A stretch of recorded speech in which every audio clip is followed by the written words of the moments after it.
The Smith-Waite Tarot deck has been a deck that has been recreated 1,000 times over.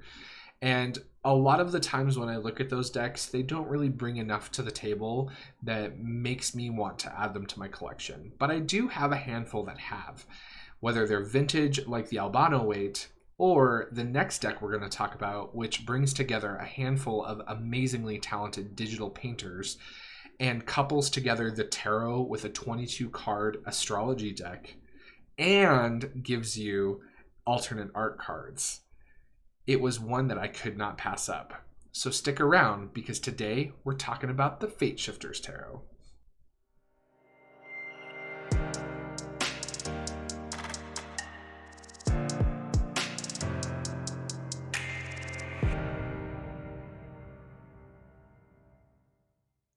Hey Tarot Tribe, it's Dustin from A Modern Metaphysic Man, and today I thought we could hang out and take a trip through the FateShifters Tarot.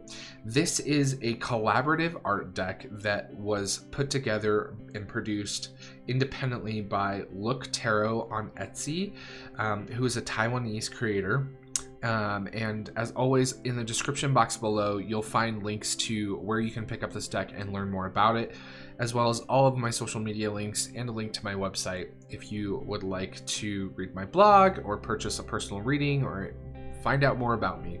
So be sure you check that out at the end of the video. Now, this deck is super awesome because it's not only a clone of the RWS, which I absolutely love, it also includes a pack of astrology cards, which is what completely sold me on it. So yeah, let's dive into the FateShifters Tarot. It comes in a really nice, sturdy two-piece matchbox style box, which I really like. I love these style boxes because the lids are easy to get off, the cards come out easily. You know, it's just one of my favorite box designs. There's just examples of the artwork on the sides and a brief description on the back. So overall, it's a really nice box. Inside the box, you'll find your 100 cards as well as some alternate art cards, which is cool, and we'll talk about that at the end of the video, as well as a little white book. And the little white book basically is just images of the cards as well as the keywords for the upright and reversed meanings of the cards.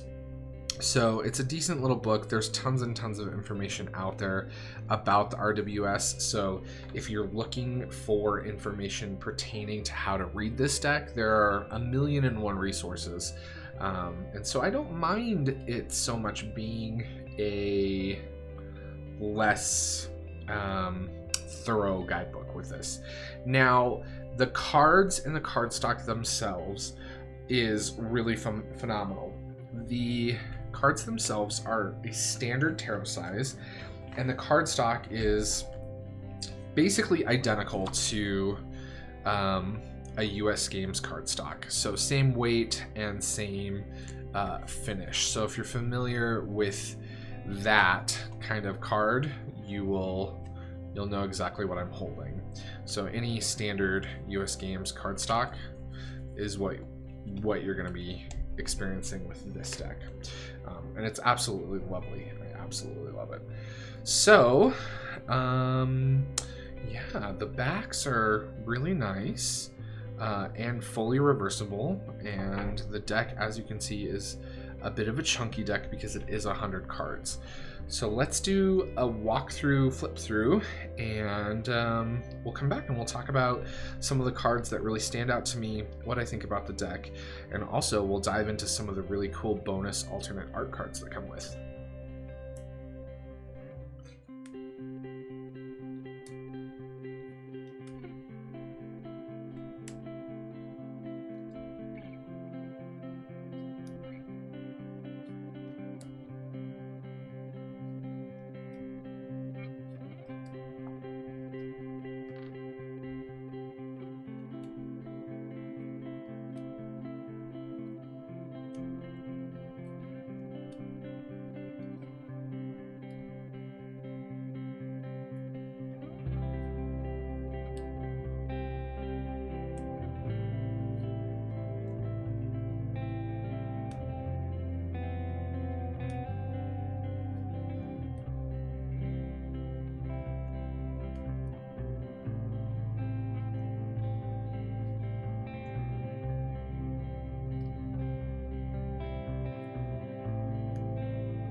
So that is the FateShifters Tarot, which, yeah, it's so beautiful. The art on the cards is masterfully done. Like, these are some phenomenal digital painters. Their ability to render and paint is just next to none. Now, the deck did come with another pack of cards, which is a set of alternate art cards. So what I thought we could do is take a trip through the deck and grab the alternate art cards, so we can look at them side by side. So we have the two of Cups cards that came with the deck, which I chose to use the left because I liked the color palette more, the darker color palette, the more contrast. I'm always a fan of contrast, so I chose to go with that one because of that reason alone. Similarly, with the Five of Wands, I chose the higher contrast one. This one is a lot more traditional. Same with the Two of Cups examples. There's one that is way more traditional pixie style, but I like the alternate version a little bit more. Now then there's also that's it for the minor arcana, but there are some major arcana cards. So we have the Devil. So there's two versions of the Devil. The only difference here is the nudity. So you basically have a loincloth on the man and him nude, and then the breasts are rendered a little bit differently, and you can no full frontal, on this one, full frontal on that one. So that's really the biggest difference between that, and most of the alternate art cards have to do with showing or not showing the nudity, which I think is fine. I think it's cool that they included the option to have the nudity or not. So, if you do come from a background where you struggle with the human body, or you struggle with the human body in human form for personal reasons, right, there are options there for you. So there's our two world cards next to each other. There's also an alternate art card for the lovers, of course.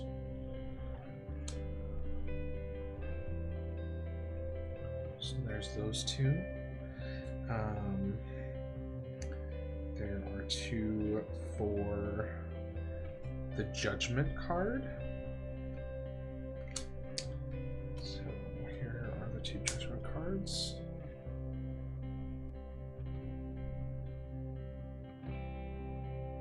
So two different options there. And then of course there are two options for our Star card. So, and the interesting thing is the nude one has a lot more blue tones, and I don't know if that was intentional or not. And they're both beautiful and exquisite. And in fact, her hair's darker in this one, so it's interesting. But they're both really beautiful cards. So those two. Then we also have alternates of the Hermit, which is the last alternate card you get. So one is the Hermit kind of set on a peak. The other, he's kind of on some flat land. One is much more illuminated. The other has a lot more sort of atmosphere going on. So, kind of depending on what your aesthetic is, you can go with A or B, which I thought was cool. Like, I really liked the idea of having these alternate cards, and personally, I thought that, I think deck creators should do this a lot more often, because I really like seeing that, right? I recently posted my tour of the Marielle second edition, and that, you know, has some changes, and it would have been cool to see the changed cards as alternate art cards. So as I always do, let's talk about cards that really stand out to me. So the artwork in this deck, by and large, is just exquisite digital painting.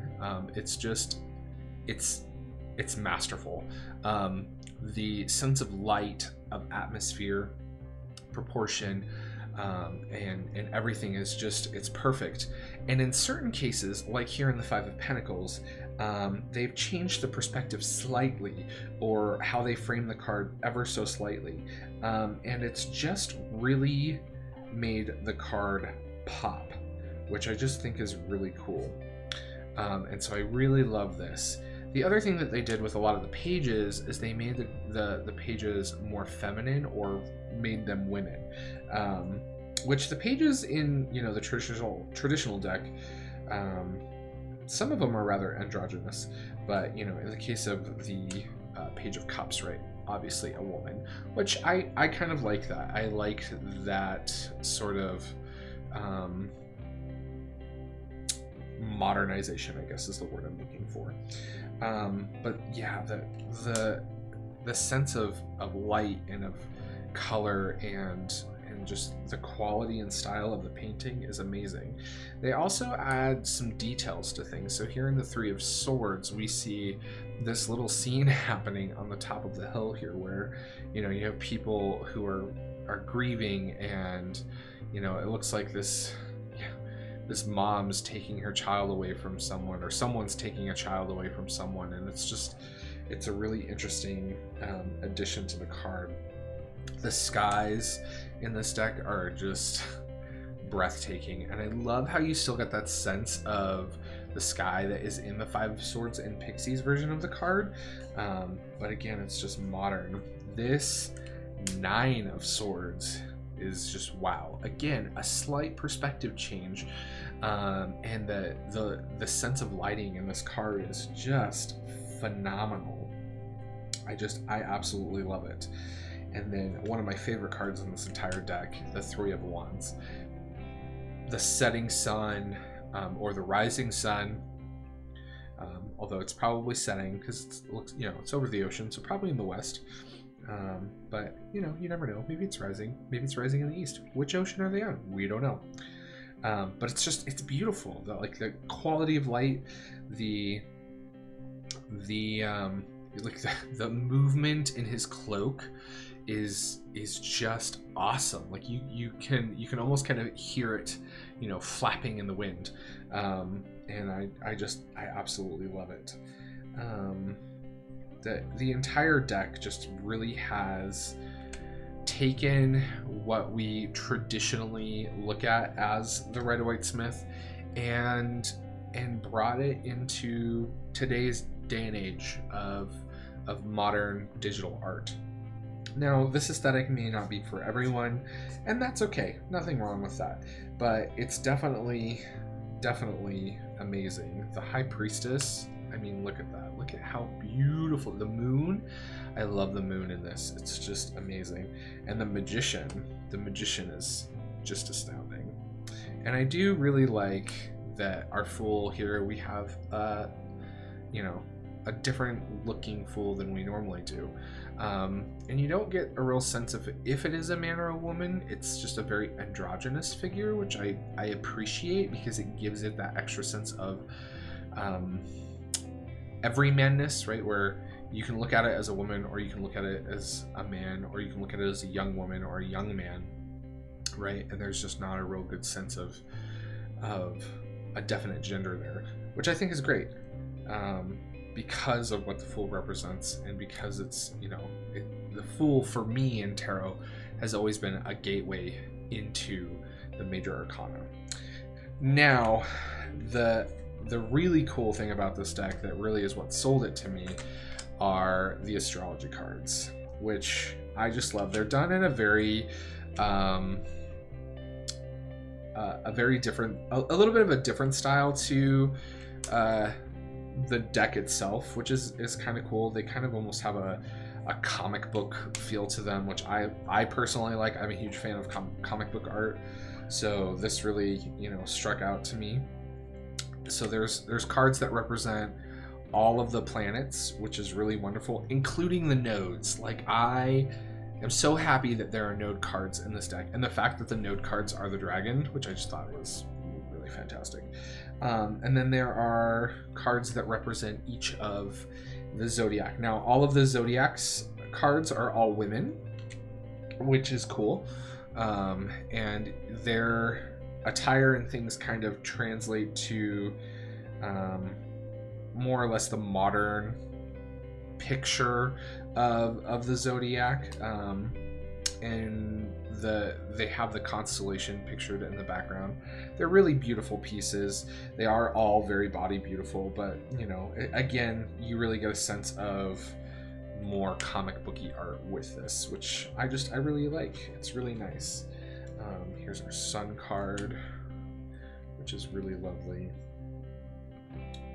But yeah, I mean, it's just really beautiful art. So yeah, that is the FateShifters Tarot. It's a really cool modern take on the traditional RWS with an astrology set of cards, which I really love, especially if I'm doing like a year ahead spread or something like that. You know, I can spread these out and, you know, use them to accompany the reading, which is great. You can use this almost as an oracle on the side with the deck, things like that. So it's just a really neat addition. And then as well, you know, having all of the alternate art cards, I thought was just a really cool addition as well. So having the ability to sort of pick between some things, I just loved. And I would love to see more of this from deck creators, especially when they choose to, you know, change things for whatever reason, right? It would be cool to have the option to kind of go with what we want. So yeah, let me know what you think about this amazing deck in the comments below. Let me know if you have any questions or anything like that. I absolutely love hearing your opinions, as long as they're constructive. And yeah, thanks for coming to hang out with me, to check out this deck, to talk about tarot and all the usual stuff.